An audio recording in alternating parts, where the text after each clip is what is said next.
Robert Kraychik here in Lethbridge, Alberta, reporting for Rebel News. As you can see behind me is the Lethbridge Courthouse, as we expect the Coutts 4 trial, now the Coutts 2, to begin very soon.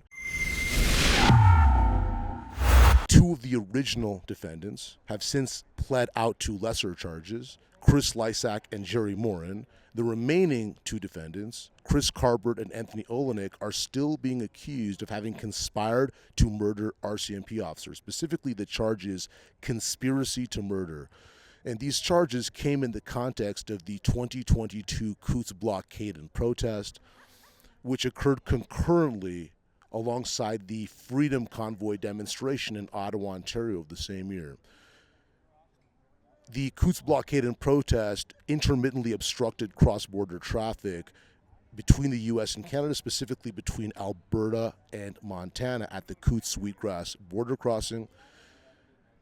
Now, the jury has been selected. They were impaneled this past Friday, but there are still pre-trial proceedings to conclude.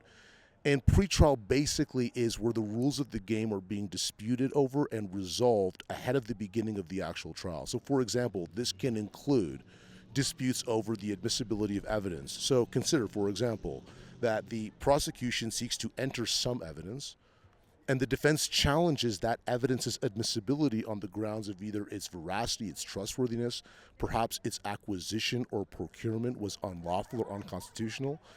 So once this pretrial phase is over, the jury will be brought in and will begin the actual trial. And of course, we will deliver on the ground reports on those proceedings.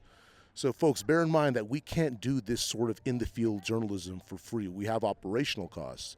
And since nobody else out there can do what we do or will do what we do, we want to ask you folks to contribute. So please visit truckertrials.com.